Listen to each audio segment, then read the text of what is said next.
তোমাদেরকে আমি আর মাছের রসা করে দেখাবো। এই যে দেখো, এই যে আমি কতগুলো আর মাছ নিয়ে নিয়েছি। এই যে এবার এগুলোকে আমি নুন হলুদ মাখিয়ে রাখবো, 5 মিনিটের মতো রেখে দেবো।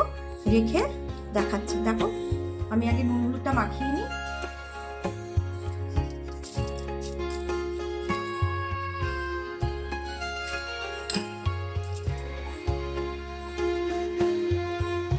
আমি তো এটা পেঁয়াজ রসুন দিয়ে করি না, দেখো তোমরা খেয়ে।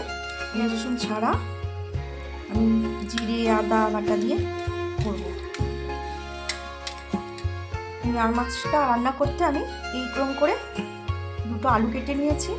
আর লাগবে কাঁচা লঙ্কা, এই আদা আর এই জিরে আর এই টমেটো। এগুলোকে আমি, এই মশলাগুলো আমি পেস্ট করে নিয়ে তোমাদের দেখাচ্ছি কেমন করে করি রান্নাটা। জিরে ফোড়ন দিয়ে দিলাম একটু। এবার আমি আলুটা ভেজে নেব।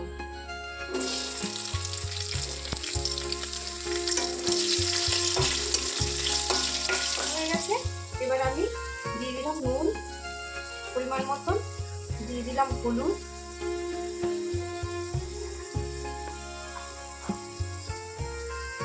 দিয়ে দেবো একটু কালার হওয়ার জন্য কাশ্মীরি লঙ্কার গুঁড়ো, দিয়ে দেবো বেটে রাখা মশলা।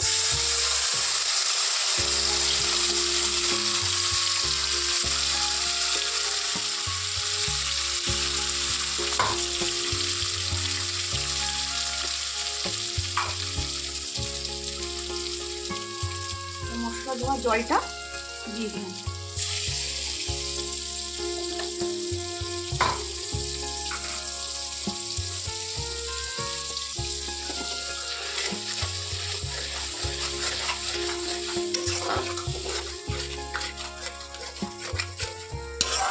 এবার এটাকে আমি কষিয়ে নিয়ে খাবারটাকে আমি জল দিয়ে দেবো।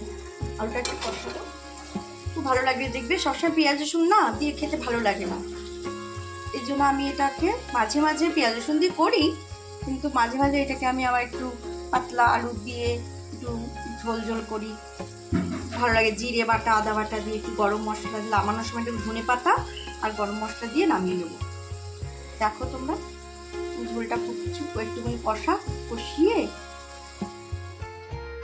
এবার আমি দেখো রেডি।